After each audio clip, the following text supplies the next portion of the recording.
Bonjour à vous. Alors, c'est une nouvelle vidéo qui s'intitule 3 preuves que l'islam est une fausse religion. Voilà, en fait, je voudrais en quelque sorte démontrer en 3 points que l'islam est une religion fausse. Et tout d'abord, ces 3 points, je précise qu'ils ont vocation à être indépendants entre eux, à savoir que chacun de ces points en soi suffirait à discréditer totalement l'islam. Mais voilà, j'ai choisi 3 points. Et sur 3 points majeurs de l'islam, la Mecque, le Coran et la personne de Mahomet. Et, euh, et je voudrais également que ce soit relativement simple et relativement facile d'accès, et surtout que ce soit assez évident. C'est pour ça que je me suis positionné sur le terrain de l'histoire, et je ne me suis absolument pas positionné sur un terrain philosophique, religieux, enfin théologique, ou qui serait un petit peu abstrait, et où ça n'apparaîtrait peut-être pas. On peut tout à fait démontrer que l'islam est une religion fausse en se positionnant sur ces points de vue, mais c'est un petit peu abstrait, et ce serait peut-être un petit peu confus. Je voudrais vraiment quelque chose d'assez simple, d'assez clair, qui puisse parler à tout le monde pour démontrer en quelque sorte en 3 points en 3 points chacun étant totalement indépendant l'un de l'autre, que l'islam est une religion fausse. Alors le premier point, c'est l'inexistence de la ville de la Mecque du temps de Mahomet. La ville de la Mecque, comme vous le savez, c'est une ville qui est importante dans la religion musulmane. Pour les musulmans, c'est là que Mahomet est censé être né. Et il y a eu un certain nombre d'épisodes qui se sont passés comment dire, dans la ville de la Mecque. Qu'est-ce que je veux dire d'autre? Et voilà. Et puis il y a un des 5 piliers de l'islam qui s'appelle, enfin je ne sais plus comment il s'appelle, mais en tout cas il est censé, le musulman est censé le réaliser une fois dans sa vie, il est censé faire un pèlerinage dans la ville de la Mecque. Voilà. Donc en gros, même si on ne s'y connaît pas très bien en islam, tout le monde sait que la Mecque c'est une ville qui est importante dans l'islam. Et en fait cette ville n'existait pas du temps de Mahomet, tout simplement. Donc a priori, si cette ville n'existait pas du temps de Mahomet, c'est quand même l'histoire de l'islam n'est pas très crédible, et pas seulement l'histoire des origines de l'islam, mais également l'islam en tant que tel n'est pas très crédible. On va quand même pas faire un pèlerinage sur quelque chose qui a été inventé de toutes pièces quelques décennies après la mort de Mahomet. Alors, et quelles sont en quelque sorte les preuves, les indices que la ville de la Mecque n'existait pas du temps de Mahomet? Alors il y en a plusieurs. J'ai fait une vidéo qui s'intitule La Mecque n'existait pas sous Mahomet, c'est une création des califes. Et il y a le lien qui se trouvera en description en dessous de la vidéo. Donc je ne vais pas vous refaire je vais pas vous refaire toutes les raisons. Je vais en donner 5 qui sont relativement importantes et assez claires pour en gros expliquer pourquoi la Mecque n'existait pas du temps de Mahomet. Tout d'abord, dans un certain nombre de mosquées qu'on a retrouvées jusqu'à à peu près la fin du 7e siècle, les qiblas, c'est-à-dire la direction de la prière, n'est pas en direction de la Mecque, alors que dans l'histoire musulmane, les musulmans sont censés avoir d'abord prié en direction de Jérusalem, puis s'être tournés en direction de la Mecque à la fin de la vie de Mahomet. Mahomet aurait dit comment dire, à ses suiveurs, voilà, maintenant vous allez arrêter de prier en direction de Jérusalem et vous allez prier en direction de la Mecque. Mais le problème, c'est que jusqu'à la fin du 6e siècle, Mahomet, les mosquées ne sont pas orientées en direction de Jérusalem, de la Mecque. D'autre part, la ville de la Mecque n'est absolument pas mentionnée dans un quelconque ouvrage de l'Antiquité, alors que les itinéraires caravaniers sont quand même bien connus. Et la ville de la Mecque n'est pas mentionnée. Et quel est le problème? C'est que les itinéraires caravaniers sont bien connus et que les sources musulmanes disent qu'elle se trouvait sur des itinéraires caravaniers. D'autre part, la Mecque, c'est une ville qui a été énormément rénovée. Il y a eu beaucoup de transformations urbaines qui sont assez similaires à ce qui s'est passé à Paris au 19e siècle sous la férule du baron Haussmann.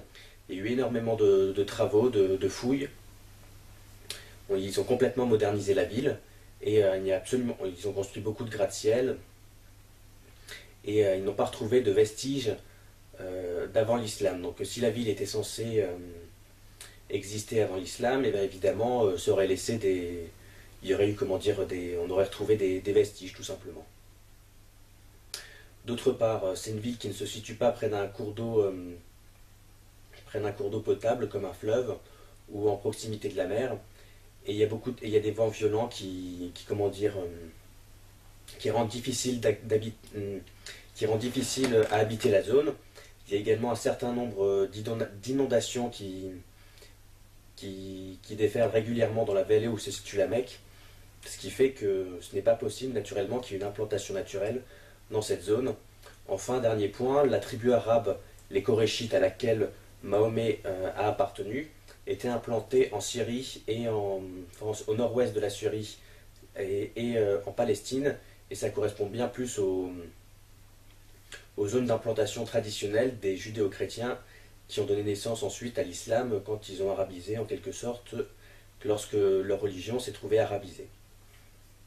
Voilà, bon, en gros, je ne vais pas refaire toute l'histoire de l'islam, mais en gros, ce sont des juifs qui ont converti, des tribus arabes à leur religion. Mahomet était l'un d'entre eux, et puis bon an mal an, c'est une religion qui a plus ou moins prospéré, qui a un mouvement politique qui a relativement bien prospéré, qui à la faveur, parce que les Byzantins et les Iraniens se faisaient la guerre, s'est retrouvé en position de force, en position d'arbitre et s'est bien implanté. Et au final, ils ont réécrit leur histoire et ils ont transposé leurs origines syriennes en Arabie Saoudite. Bon, voilà, il y a un très bon livre sur internet qui s'appelle Le Grand Secret de l'Islam qui l'explique très bien. Donc je ne vais pas tout refaire et il se trouve en lien en dessous de la vidéo. Mais voilà, en gros, la tribu de Mahomet était censée être implantée dans ces zones-là, Palestine et nord-ouest de la Syrie, et du côté de Latakia, de Tartous, mais certainement pas en Arabie Saoudite. Donc a priori, il n'est pas spécialement né à la Mecque. Alors deuxième point qui en soi permet de montrer que l'islam est une religion fausse, c'est assez évident quand on y réfléchit un petit peu.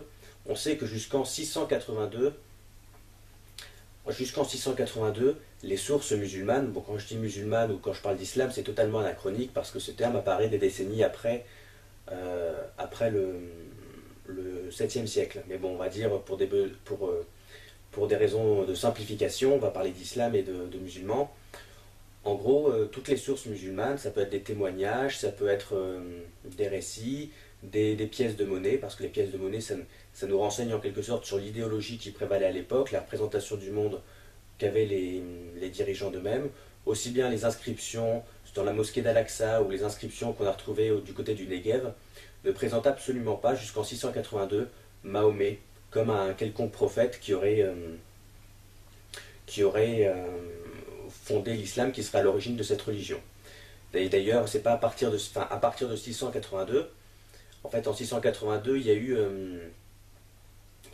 des rivalités des conflits entre ce qu'on appellera ensuite les sunnites et les chiites. Et comme les chiites, ils étaient liés à la famille de Mahomet, la personne de Mahomet, le personnage historique de Mahomet, a été exhumé de l'oubli. Et peu à peu, il est devenu une figure légendaire, un prophète qui aurait été chargé de fonder une nouvelle religion. Mais au début, il n'était pas présent. Puis après, il a commencé à revenir à la surface. Il a d'abord été présenté comme personnage historique. Et ensuite, il a été présenté comme prophète inspiré d'une mission religieuse, en quelque sorte. Mais voilà, c'était d'abord rien du tout. Après, un simple personnage historique qui a eu une place importante dans une épopée religieuse, politico-religieuse, et puis après, c'est devenu le fondateur d'une grande religion. Voilà, la principale biographie de Mahomet dans l'islam, elle s'appelle la Sira d'un monsieur qui s'appelait Ibn Hisham, et cet ouvrage-là, il a été composé plus de 2 siècles après la mort de Mahomet, environ 2 siècles après la mort de Mahomet, ce qui est quand même assez tardif. Et d'autre part, il vient corriger en quelque sorte un ouvrage qui s'appelait la Sira d'Ibn Ishaq, une autre biographie de Mahomet, mais qui ne correspondait pas assez à la réécriture des origines de l'islam qu'en ont fait les califes. Donc en quelque sorte cet ouvrage-là, il a disparu. On en a parfois des fragments ou des citations, mais il a disparu. Et tout ça pour dire quoi? Tout ça pour dire tout simplement que si jusqu'en 682, Mahomet n'a pas été présenté comme une figure religieuse, un prophète, voilà, c'est qu'au début, ce n'était pas le cas pour qui que ce soit. Sinon, ils auraient dit oui, quand les musulmans présentaient leur religion ou quoi que ce soit, ou les témoignages qu'on en avait, ils auraient dit oui, oui, voilà, il y a un monsieur qui s'appelait Mahomet qui a fondé notre religion, c'est un prophète inspiré de Dieu, mais ce n'est pas le cas et c'est le fruit d'une réécriture rétrospective de l'histoire qui s'est faite à cause des rivalités entre chiites et sunnites. Enfin bon, je sais pas, c'est pas, bon, en gros, pour faire simple, c'est comme ça que ça s'est passé. Mais donc, s'il avait été un prophète inspiré de Dieu, eh bien, comment dire, tout de suite, ils n'auraient pas attendu 50 ans et un certain nombre de rivalités pour réécrire en quelque sorte leur histoire. Et malheureusement, c'est ce qui s'est passé. Donc, on peut considérer que pendant 50 ans, ils n'ont pas, comment dire, considéré Mahomet comme un prophète de Dieu, mais que ça a été le fruit d'une réécriture opportuniste de l'histoire. Donc voilà, la personne de Mahomet, c'est également un mythe qui a vocation à s'effondrer, enfin, même un peu plus qu'à s'effondrer d'ailleurs. Mais en aucun cas on peut considérer qu'il était considéré comme un prophète ou quoi que ce soit. Alors c'est juste une réécriture tardive de l'histoire qui a exhumé sa figure. S'il avait été prophète, ils auraient tout de suite, conservé sa figure et ils l'auraient présenté sous un angle religieux. Alors, avant de passer au troisième point, on pourrait me rétorquer qu'il a fallu plusieurs siècles pour que l'Église catholique définisse officiellement Jésus comme Dieu et Fils de Dieu. Mais malgré tout, voilà, c'est le fruit d'une théologie qui s'est élaborée avec le temps, c'est exact. Mais malgré tout, voilà, quand on regarde bien, ça n'a pas été inventé de toutes pièces.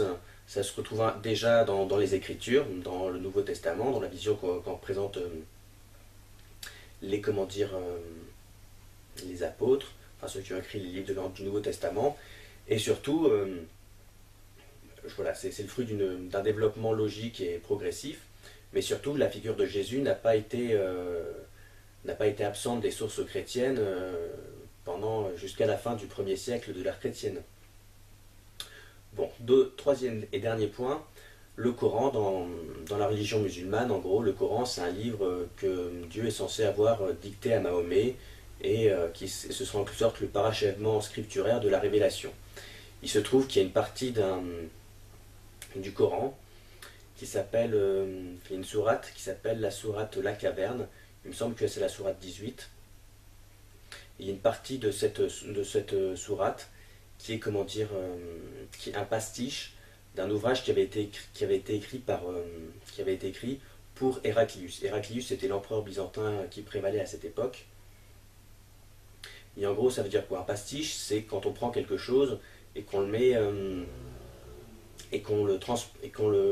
on prend un document, un texte et qu'on le transpose dans un autre contexte et qu'on le tourne un peu en dérision en le transposant dans un autre contexte. Par exemple, c'est comme si voilà, on se rendait compte qu'il y avait des parties du Coran qui étaient des pastiches du Code civil français. C'est-à-dire on prend des parties du Code civil français et on rajoute un peu de poudre aux yeux, un décorum vaguement religieux pour faire croire que c'est une inspiration, comment dire, religieuse, mais qui a une dimension métaphysique, mais à la base c'est un texte, tout ce qu'il y a de plus classique, c'est un texte civil. Et là, le texte, en l'occurrence, il a été composé en 630 pour l'empereur Héraclius. Alors ça veut dire quoi? Ça veut dire deux choses. Ça veut dire d'une part qu'il est possible, puisque Mahomet il est mort en 634-635, il est possible qu'en gros ce soit... Enfin, on sait que c'est un pastiche d'un texte qui avait été composé pour Héraclius. Il est possible qu'il ait été composé après la mort de Mahomet. Donc d'une part, dans ce cas, ça voudrait dire que, comment dire, que c'est pas Mahomet qui a composé le Coran, que ce soit. Et d'autre part, même si, comme il est mort, Mahomet est mort en 634-635, et d'autre part, même si effectivement c'était Mahomet qui l'avait composé, qui n'avait eu connaissance, c'est absolument pas un texte d'origine divine, c'est un grossier pastiche. Et qu'est-ce que ça peut signifier? Ça signifie tout simplement que ça ne peut pas être d'origine divine. On pourrait toujours rétorquer qu'il est possible que Dieu ait eu envie de pasticher l'empereur byzantin, mais c'est pas très crédible, parce que en faisant ça, Dieu, il prendrait le risque en quelque sorte de passer pour un plagiat, un grossier copieur. Et pour moi, en tant que chrétien, je trouve que c'est complètement absurde, puisque, puisque Dieu est un Dieu jaloux, c'est-à-dire il est, il est attentif à la bonne image qu'on veut, qu'on doit avoir de lui. C'est pour ça d'ailleurs que dans Notre Père, on nous dit que ton nom soit sanctifié sur la terre comme au ciel, et il ne pourrait pas prendre le risque de passer pour un grossier plagiaire. D'autre part, voilà, ça dénote ce pastiche, et plus généralement le Coran, c'est un livre qui comprend énormément de pastiches, notamment les textes de Jacques Sarroug ou de Saint Éphrem qui ont beaucoup été pastichés. Et toute cette mentalité de pasticheur, en quelque sorte, ça dénote davantage une mentalité un peu bon, il faut bien le dire, de racaille, qui a envie de tourner en dérision l'autorité paternelle et le monde dans lequel il vit en parodiant ce qui l'entoure, qu'une inspiration d'origine divine. Alors pour faire simple et pour résumer, récapitulons les trois arguments. Le premier, c'est que la Mecque n'existait pas, alors que la Mecque, c'est quand même quelque chose qui est relativement important dans l'islam. Deuxièmement, Mahomet n'a pas été considéré comme un prophète, mais c'est dans le cadre d'une réécriture destinée à justifier et à cacher ses origines véritables qu'on a comment dire, redéfini que Mahomet était désormais un prophète, et non plus un pantin des Juifs, il faut bien le dire. Et troisième point, voilà, le Coran n'est absolument pas... Enfin, en tout cas, il y a certaines parties du Coran qui sont des pastiches, tout simplement. Des pastiches, c'est-à-dire un peu des parodies, des dérisions d'autres choses qui existent déjà, et que ça peut absolument pas traduire une origine divine, mais davantage une volonté de tourner en dérision l'univers dans lequel on l'entoure. Donc pas de la Mecque, pas de Coran et pas de Mahomet. Moi, ça me paraît évident que l'islam ne peut pas être une vraie religion si on s'en tient à ces trois points.